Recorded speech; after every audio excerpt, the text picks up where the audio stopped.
Praise the lord, హల్లెలూయా. దేవుని నామానికి మహిమ కలుగునుగాక. నేటి దేవుని మాట అనే శీర్షిక కోసం వేచి ఉన్న మీ అందరికీ కూడా యేసయ్య శక్తి కలిగిన నామంలో వందనాలు తెలియజేస్తూ ఉన్నాం. బాగున్నారా? దేవుని మహాకృప, ఆయన కనికరాన్ని బట్టి మరొక నూతనమైన దినాన్ని చూడడానికి దేవుడు కృప చూపించాడు. గొప్ప దేవుణ్ణి మనం కలిగి ఉన్నాం కదా. మరి ఈరోజు నేటి దేవుని మాట అనే శీర్షికలో దేవుడు మనకి ఇవ్వబోతున్న మాటను ఒక్కసారి మనం చూద్దాం.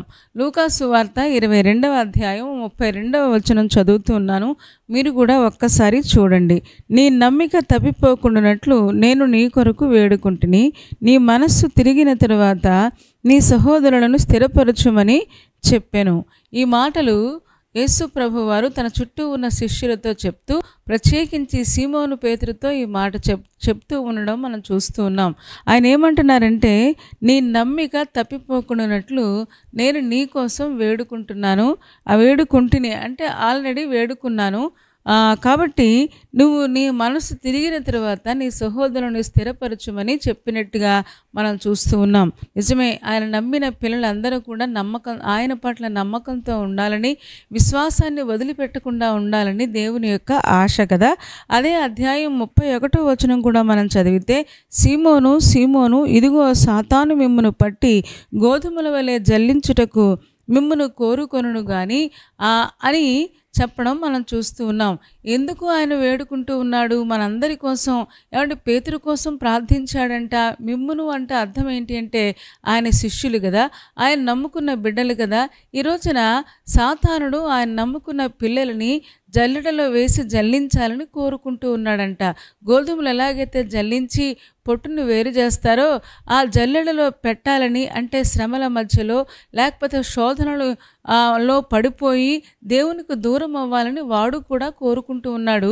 కానీ ఆల్రెడీ నేను నీ కోసం వేడుకున్నాను సీమోను అని పిలవడం మనం చూస్తూ ఉన్నాం. చదువుదామా ఒక్కసారి అది కూడా. సీమోను సీమోను, ఇదిగో సాతాను మిమ్మును పట్టి గోధుమల వలె చల్లించుటకు మిమ్మును కోరుకుంటున్నాడు అని చెప్పడం మనం చూస్తూ ఉన్నాం. అంటే కొంతసేపట్లో ఇంకా పేతురు అబద్ధం ఆడబోతున్నాడు. ఆ విషయం యేసయ్యకు ముందే తెలుసు. ఎందుకంటే ఆయన భవిష్యత్ జ్ఞాని కదా. మన భవిష్యత్తు ఎలా ఉంటుందో, భవిష్యత్తులో మనం ఎలాంటి పొరపాట్లు చేస్తామో, లేకపోతే ఎలాగ దేవుని కోసం నిలబడతామో, మన జీవితం ఎలా ఉంటుందో అన్నీ కూడా భూత వర్తమాన భవిష్యత్ కాలంలో ఉండే ఆ గొప్ప దేవుడికి తెలుసు కదా. అందుకనే ఆయన చెబుతూ ఉన్నాడు, రాబోతున్న ప్రమాదాన్ని హెచ్చరిస్తూ ఉన్నాడు. ఏమని చెప్తున్నాడంటే, సాతానుడు మిమ్మల్ని ఎలాగైనా శోధనలో పడేయాలని ప్రయత్నం చేస్తాడు. కాబట్టి సీమోను, ఆల్రెడీ నేను నీ కోసం వేడుకున్నాను, నీ కోసం ప్రార్థన చేశాను. నీ మనసు తిరిగిన తర్వాత నీ సహోదరులను స్థిరపరచుము అని చెప్పడం మనం చూస్తూ ఉన్నాం. సీమోనుకే ప్రత్యేకంగా ఎందుకు చెప్పాడు అంటే, సీమోను మనకు తెలుసు దుడుకు పేతురు అని, కొంచెం తొందరపాటు అని. యేసుప్రభు అంటే చాలా ఇష్టం. మరి ఆ ఇష్టం అది భౌతిక సంబంధంగా చూడండి, గెత్సెమనే తోటలో యేసుప్రభును పట్టుకోవడానికి వస్తే ఆయన మల్కు యొక్క దాసుని యొక్క చెవి తెగనరికినట్టుగా మనం చూస్తూ ఉన్నాం. అంటే ఆయన చాలా ప్రతి విషయంలో ముందుండేవాడు. ఒకవేళ వయసులో కూడా పెద్దవాడేమో, కానీ ఏదో చెయ్యాలి అనే ఆశ కలిగిన వాడు. ఏమంటున్నాడంటే 33వ వచనం, అయితే అతడు, ప్రభువా, నీతో కూడా చెరలోనికి మరణమునకును వెలుటకు సిద్ధముగా ఉన్నానని ఆయనతో అనగా, ఆయన పేతురు, నీవు నన్నెరుగనని ముమ్మారు చెప్పు వరకు నేడు కోడి కూయదని ఆయనతో చెప్పడం మనం చూస్తూ ఉన్నాం. అంటే పేతురు అంటున్నాడు, నీతో కూడా మరణం వరకు వస్తాను, నీ కోసం చెరలోకైనా వెళ్ళిపోతాను అని చెప్తూ ఉన్నాడు. ఆశ అయితే ఉంది, కానీ తన బలం మీద లేకపోతే తన శక్తి మీద, తన యొక్క సామర్థ్యం మీద ఆధారపడి చెబుతున్నట్టుగా మనం చూస్తూ ఉన్నాం. మనకు తెలుసు కదా, మన సామర్థ్యము లేకపోతే మన శక్తి మనము శోధనలో నిలబడడానికి సరిపోదు. మనం దేవుని మీద ఆధారపడాలని, ఆయన ప్రార్థనల మీద ఆధారపడాలని దేవుడు కోరుకుంటూ ఉన్నాడు. పేతురు చూడండి, తన మీద తన ఆధారపడడం వల్ల, ఏమంటే కొంతసేపట్లో ఆ కోడి కూసే లోపునే యేసు ప్రభు ఎవరో నాకు తెలీదు అని ఆ మంట కాచుకుంటూ దూరం నుండి ఆయన్ని వెంబడిస్తూ ఆవిడ అబద్ధాలు ఆడినట్టుగా మనకు తెలుసు. 3 సార్లు బొంకినట్టుగా వాళ్ళు చెబుతూ ఉన్నారు, నీవును వారిలో ఒకడవు అంటే నేను వారిలో ఒకడను కాను అని ఒట్టు పెట్టుకోవడానికి కూడా ప్రయత్నం చేశాడు. అలాంటి పేతురు అంటే కొంతసేపట్లో నువ్వెవరో నాకు తెలియదు, అసలు యేసు ప్రభువుని నేను ఎరగను. ఏమండి పేతురు అన్ని విషయాల్లో తొందరపడతాడు. పేతురుకు కూడా కొన్ని బలహీనతలు ఉన్నాయి. తొందరపాటు అతని బలహీనత, లేకపోతే తొందరగా దేవుణ్ణి విసర్జించడం తన బలహీనత, ఆయన ఎవరో నాకు తెలీదు అనడం తన బలహీనత. ఈ రోజున ఈ బలహీనతలున్న మనిషి కోసం ఆయన అంటున్నాడు, నేను నీ కోసం వేడుకున్నాను అని చెప్పడం మనం చూస్తూ ఉన్నాం. ఏమంటే పేతురే కాదు, ఈ రోజున మనం కూడా రకరకాల బలహీనతలతో నలిగిపోతూ ఏమండి చాలాసార్లు దేవుని కోసం జీవించాలని ఆశ ఉంటుంది. మరి అదే సమయంలో వస్తున్న శోధనలు, లేకపోతే వస్తున్న సమస్యలు, పరిస్థితులను బట్టి తట్టుకోలేక చాలాసార్లు ఆ శోధనలో పేతురు వలె మనం కూడా పడిపోయి ఉన్నాం. చాలాసార్లు పడిపోతున్నాము కూడా. ఈ రోజున మనందరి కోసం అంట నేను నీ కొరకు వేడుకుంటుని, సాతాను మిమ్మల్ని జల్లించాలని ప్రయత్నం చేస్తున్నాడు, కానీ నేను మీకోసం వేడుకుంటూ ఉన్నాను, మీకోసం ప్రార్థన చేస్తూ ఉన్నాను. ధైర్యంగా ఉండండి. నీవు మనసు తిరిగిన తరువాత అంటే అర్థం ఏంటి అంటే తప్పకుండా నా ప్రార్థనకి జవాబు వస్తుంది, నీ మనసు తిరుగుతుంది. అప్పుడు నీ సహోదరులను అంటే నీ చుట్టూ ఉన్న వారిని అందరినీ కూడా స్థిరపరచు, తోటి విశ్వాసులు విశ్వాసం వదిలిపెట్టకుండా స్థిరపరచు అని చెప్పడం కూడా మనం చూస్తూ ఉన్నాం. ఎందుకంటే రాబోయే రోజుల్లో పేతురు సంఘాన్ని కట్టాలి, ఆవిడ బండ మీద సంఘాన్ని కడతానన్నాడు. కాబట్టి సంఘాన్ని కట్టాలి. ఆ సంఘం మీద ఆ సంఘంలో అనేక మందిని ప్రభు దగ్గరికి చేర్చాలి, అనేకమైన ఆత్మలను రక్షించాలి. అందుకనే అంటున్నాడు, ఏమంటున్నాడంటే సీమోను సీమోను మిమ్మల్ని జల్లెడబెట్టి జల్లించాలని సాతాను కోరుకుంటుంది. వాడైతే కోరుకుంటున్నాడు, కానీ నేను మీకోసం వేడుకుంటూ ఉన్నాను. ఈ రోజున ఆయన పేతురు కోసం వేడుకున్నట్టే మనందరి కోసం వేడుకుంటూ ఉన్నాడు. మన బలహీనతలన్నీ దేవుడికి తెలుసు.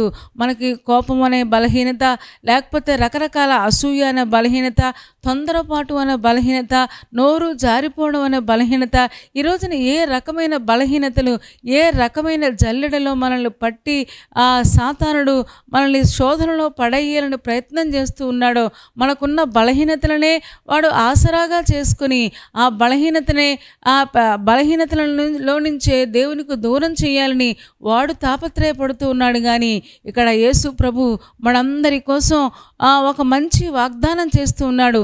నేను నీ కోసం వేడుకుంటూ ఉన్నాను. యోహాను సువార్త 17వ అధ్యాయము 9వ వచనం చదువుతూ ఉన్నాను, మీరు కూడా చూడండి.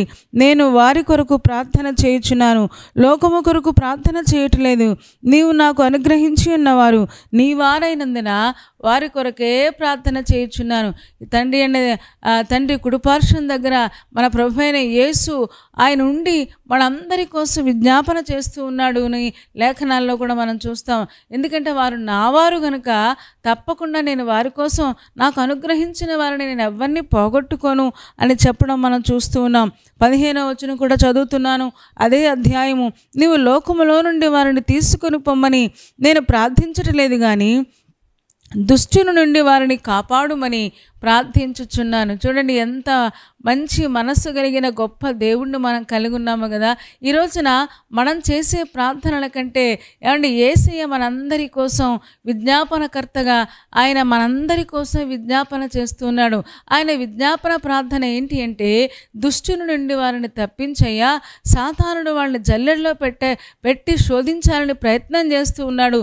ఆ శోధనలో పడిపోకుండా వారిని కనికరించు అని మనందరి కోసం ఆయన విజ్ఞాపన చేయడం మనం చూస్తూ ఉన్నాం. అందుకని హెబ్రీలకు రాసిన పత్రిక 7వ అధ్యాయము 25వ వచనంలో కూడా చాలా చక్కని మాట పౌలు గారు రాస్తారు కదా. అందులో చక్కని మాట ఏంటి అంటే, అందులో చూడండి ఒక్కసారి 7వ అధ్యాయము 25వ వచనాన్ని నేను చదువుతూ ఉన్నాను. ఈయన తన ద్వారా దేవుని యొద్దకు వచ్చి వారి పక్షమున విజ్ఞాపనము చేయుటకు నిరంతరము జీవించుచున్నాడు గనుక వారిని సంపూర్ణముగా రక్షించుటకు శక్తిమంతుడై ఉన్నాడు అని చెప్పడం మనం చూస్తున్నాం. మనం నమ్మిన దేవుడు ఈయన తన ద్వారా దేవుని యొద్దకు ఎవరైతే వస్తారో, తండ్రి అయిన దేవుణ్ణి ఎవరైతే సమీపిస్తారో, యేసు క్రీస్తు ద్వారా ఎవరైతే ఆయనకు ప్రార్థనలు అర్పిస్తారో, యేసుక్రీస్తును నమ్ముకుంటారో వారందరి కోసం విజ్ఞాపనము చేయుటకు ఆయన నిరంతరము జీవిస్తూ ఉన్నాడు. ఆయనకు మరణము లేదు. నిన్న నేడు నిరంతరము ఏకరీతిగా ఉన్నాడు గనుక వారిని సంపూర్ణముగా రక్షించుటకు శక్తిమంతుడై ఉన్నాడు. ప్రైజ్ ది లార్డ్, హల్లెలూయా. ఎంత మంచి వాగ్దానం దేవుడు మనకి ఇస్తూ ఉన్నాడు కదా. మనల్ని అరకొరగా రక్షించడు. ఆయన మన జీవితంలో ఆయన కార్యం చేస్తే సంపూర్ణంగా చేస్తాడు. సంపూర్ణముగా దుష్టిని బారి నుంచి కాపాడుతాడు. సంపూర్ణమైన ఆ జీవితంలోనికి, విశ్వాస జీవితంలోనికి ఆయన మనల్ని నడిపిస్తాడు. ఆయన రక్షించుటకు శక్తిమంతుడై ఉన్నాడు. ఆయన శక్తిహీనుడు కాదు కానీ ఈయన శక్తిమంతుడై ఉన్నాడు అని చెప్పడం మనం చూస్తూ ఉన్నాం. ఈరోజున విశ్వాసులుగా మన బలహీనతలు ఏంటో మనకు తెలుసు. పేతురు చాలాసార్లు ప్రభు కోసం ఏదో చేయాలనుకున్నాడు, ఏదో ఆరాటపడ్డాడు. ఏమండి, ఆ మనసులో ఆశ అయితే ఉంది కానీ చాలాసార్లు ఆ తొందరపాటు వలన యేసు ప్రభు వారు పేతురుని గద్దించాల్సి వచ్చింది. సాతానా, నా వెనుకకు పొమ్ము అని కూడా చెప్పాల్సి వచ్చింది. ఏమంటే ఇన్ని బలహీనతలున్న పేతురుని ఆయన అంటూ ఉన్నాడు. ఇన్ని బలహీనతలున్న పేతురు కోసం ఆయన చెప్తూ ఉన్నాడు. ఆయన కోపం తెచ్చుకోవట్లేదు. నువ్వు నన్ను ఎరుగవని బొంకేస్తావు అంటే 3.5 సంవత్సరాలు ఆయనతో ఉండి ఆయన కార్యాలు చూసి ఆయన కోసం వలలు విడిచిపెట్టి ఆయన్ని వెంబడించి సరిగ్గా సిలువ వేసే సమయం వచ్చేటప్పటికీ ఆయన నువ్వెవరో నాకు తెలీదు అని పేతురు చెప్తాడని తెలిసి కూడా పేతురుని ఇంకా ప్రేమిస్తూ ఉండడం మనం చూస్తూ ఉన్నాం. ఈరోజున ఎవరో వాళ్ళని నెట్టివేసినట్టుగా సాతాను యొక్క జల్లెడలోనికి వాళ్ళు వెళ్ళిపోతూ ఉన్నట్టుగా మనం కూడా పేతురులాగా చాలాసార్లు ఆ జల్లెడలోనికి వెళ్ళిపోయి చాలాసార్లు మనం బాధపడ్డాము. ఇంకా ఈ బలహీనతలు ఉన్నాయి కదా, నేను ఇంకా భక్తిని చేయలేను, నేను ఇంకా ప్రభువును వెంబడించలేను అని చాలాసార్లు నిరాశలోకి వెళ్ళిపోతూ ఉన్నారేమో.